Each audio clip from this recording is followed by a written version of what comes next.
Sir, welcome to Leadership Log, which is a podcast for the Air Force Lifecycle Management Center community on topics of interest. And our topic of interest today is meeting you, Chief Jamie Newman, our new command chief. So, sir, if you could introduce yourself to the audience and give us a little bit of your career background. Yes, sir. I appreciate it. Thanks for the opportunity to be on Leadership Log. I've seen a few of them now. It's super exciting, and I've never done a podcast before, so we'll see how this turns out. But just an airman, right? That's me in a nutshell. I'm just an airman. I came in the Air Force Airman Basic. When I look in the mirror every single day, that's the guy I see, is Airman Basic Newman. I've been in the Air Force now 26 and a half years, so that picture's changed a little bit over time. But that's kind of me. I came in a defender by trade, security forces airman, and loved every bit of that and had the opportunity to do some pretty cool things across the Air Force, some unique jobs in my time, and learned an immense amount about people, leadership, and what we do as an Air Force. At least I thought I did until I got here. Mm-hmm. And then I really started to get an understanding of, wow, we have so much more going on in the Air Force Lifecycle Management Center than I ever could have imagined. And I've just gotten a glimpse up to this point, only being here 2 weeks, and excited to see where it goes from here, sir. So that leads me to the question, coming here, what did you know about the Air Force Lifecycle Management Center beforehand? Obviously, this organization touches every airman every day in a lot of ways, but what did you know about it out in the field? We definitely affect every airman, right? Everything they have and or use starts here. Mm-hmm. So to me, that was super exciting to even learn that. But to be honest up front, I didn't know anything about LCMC. When I talked to General Morris for the interview, that was actually one of the questions. And you got no choice but to be honest, right? Right. And I had never heard of LCMC. And I knew what AFMC was, but had never been stationed at Wright Pad or some of the locations that have AFMC umbrella. But super intrigued by it. I definitely love the opportunity to be challenged. New things intrigue me in a great way. So I try to come in with the idea of try to get the master's degree equivalent in LCMC. So really didn't know a lot until I started studying for the interview. And previously we had mentioned talking to other folks and running into folks that knew about LCMC. Sure. And that's where I got some insight and really started to get some understanding. So. Mm-hmm. And I guess you've had a chance to get around to some of the organizations so far, and you're probably many more visits, I'm sure, coming up. What are some of the things that have kind of stuck out to you so far that you've seen? So some of the things that have stuck out, yeah, mind-boggling how much we do for the Air Force that nobody sees. Mm-hmm. And I think that's probably an area where we could do a little bit better, is getting that word out. And then getting those touch points, too, to help us make things better for them, the end users. So that's some of what I've seen. It was amazing to me to see how many civilians we have that are total force, helping airmen be better and fully invested in what we do. In my career, I've only worked with a handful of civilians in 26 and a half years. And I have worked with, in this last 2 weeks, worked with or been around more civilians than I've seen in my entire career. So it's been pretty cool. Right. And the perspective, I'll tell you, though, is almost the same. Right? Whether you're enlisted, active duty, reserve, guard, or just core civilian GS, it's interesting to see how the perspectives are almost identical with what they know and think about how we do what we do. So it's been pretty cool to see that. So you're the command chief here. Help us understand, for people who don't know, what is the role of a command chief? What do you do? What do I do? That's a good question. So the role of the command chief, and I can only offer you my perspective and what I think. I think over the years, watching other command chiefs and talking to good friends who are command chiefs and mentors along the way, I think a command chief represents every airman in the organization they're in. And chiefs at large do that. Even a squadron superintendent would be the same, in my opinion. Normally, they're the AFEC wearing person of that squadron, so it's pretty obvious that they represent everyone. But in an organization where you have a diverse group like we have, you have to be able to represent all of them in a way that makes sense. You have to be able to give advice to your boss and your team of leaders in the organization that makes sense and that they can respond to. And I think that you have to be the voice of all those who are probably a little bit scared to speak up. So you got to have a little bit of courage to kind of go into the boss's office, who's a 3-star, mm-hmm. and say, hey, sir, here's kind of where we're at. Here's what I think the problems are. Here's where I think we can go and or fix them. And I'm happy to take some of that on, right? So as the command chief, you're not just the one who raises the issues. You can help fix some of those things too and get those things off your boss's plate. Yep. So it's a great opportunity to give back, because in reality, the command chief job or chief in general, it's not about you. It's about the airmen and the people you serve, helping make them better and the organization better for the Air Force and the United States of America. So tremendous opportunity and a lot of fun. So. Yep.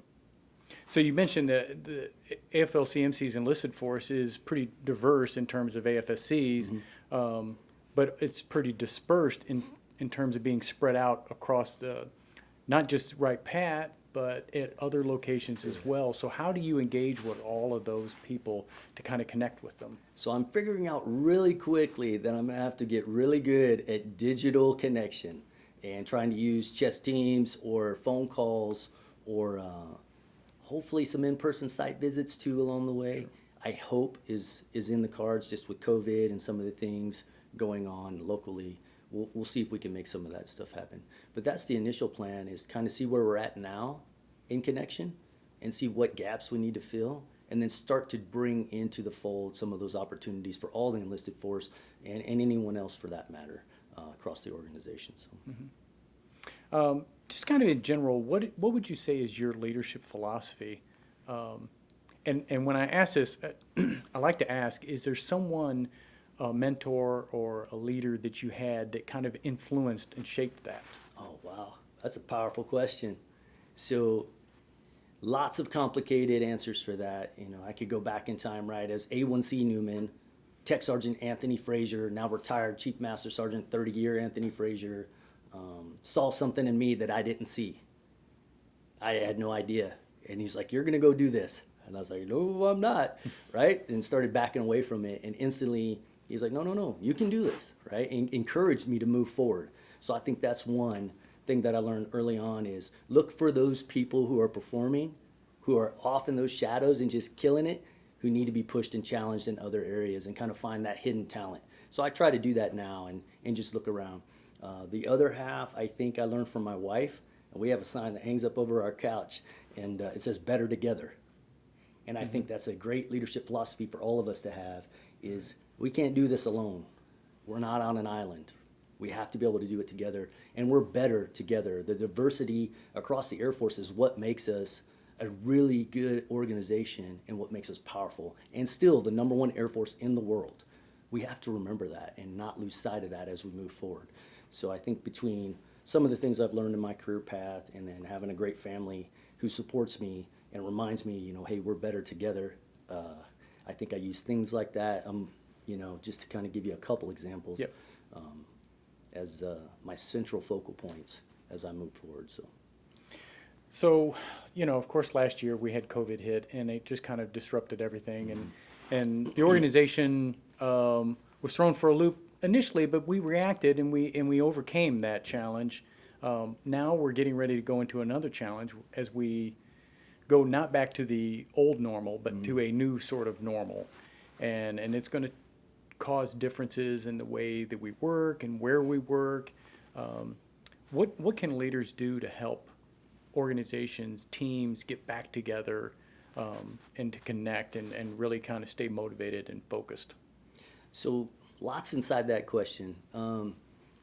So I had the opportunity to be in Italy at the beginning of COVID. And I say the opportunity because it was quite the leadership experiment as we learned to cope with a pretty dynamic environment in Italy, in a foreign country, and how they went through COVID, and it was pretty rough.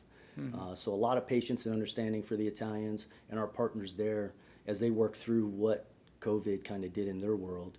And so we really took the focus off of us and focused on them, and how could we support them in a great way. And that's what I would offer you here, is let's take the focus off of us, right? And let's focus on how we can do that in the best way for everyone, but in a way that doesn't go so far back that we bring everybody back to work and we forget everything that we learned.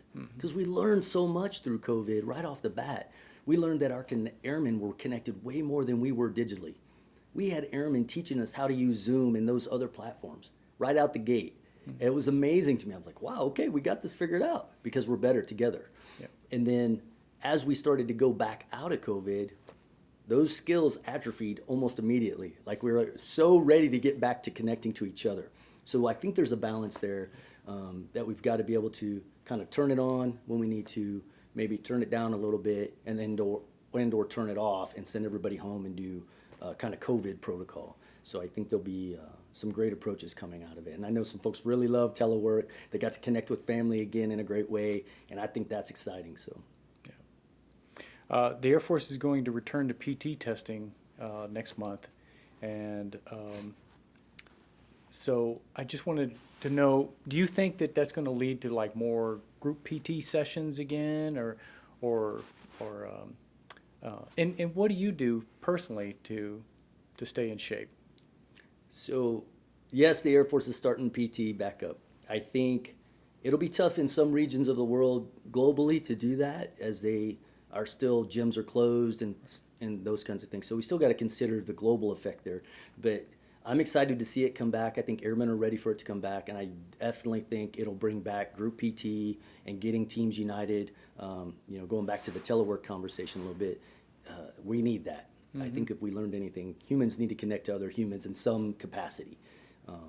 So I think fitness is a great way to do that. Some of the things that I personally do, tough to say on any given day. I'm a little bit of an adventurer, but one of the things I like to do is on a Saturday morning, try to get my wife up a little earlier than normal, and see if she'll drop me off somewhere out in the middle of nowhere, and then I'll run back. Okay. No matter how far. Mm-hmm. So that's just a little bit of a way for me to kind of have some adventure and also center myself, because I'm a little bit of an introvert. Probably can't tell right now, but I'm definitely an introvert. And so I also like to take away excuses, because we all get a little tired, a little run down from time to time, and all of a sudden those excuses start to pile up. Well, I was going to run in the morning, but man, maybe I'll just run, but I won't do the other half of the workout. So for me, I try to find ways to take away those excuses, even from myself, as I get up in the morning, put my boots on, before that. And my wife's a great motivator. She's like, hey, last night you said you were going to run. Where's that run at? And so I listen, I get up and put my shoes on and go for a run. But try to combine things. I like to, there's a couple different fitness organizations out there, a couple different fitness apps, Highlead, Mayhem Fitness is one. And there's lots of other sources out there, not to endorse one or another, that folks should pull and make their own program from.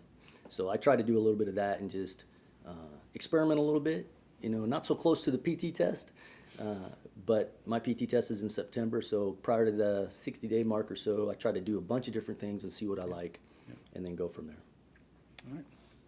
All right. That pretty much brings us to the end of our time. Is there anything that we left out or anything that you'd like to add in? So there's always, chiefs always have something. That's right. And so you have to be careful of that. And what I would offer everybody is try to listen more, talk less. If you're not sure how to do something, learn how to do it. Get a book. There's a lot of great books on communication out there. One of the things I'm horrible at is communicating. Email, I'm looking at emails off and on, and I'm like misspelling words, and I'm like, what is wrong? So, kind of focus in on those basics, right? Just what can you do to be brilliant at the basics? And if you're not sure, or if you lost your way, maybe reconnect with that and trying to find a better way, because I think ultimately we'll be better together. And if we're all kind of doing those small things, they equal those big things. And the Air Force will still be great 200 years from now. I'm looking forward to it. So, Chief, thanks again for joining us on Leadership Log. Yeah, I appreciate it, sir. This is awesome. Thanks for the time.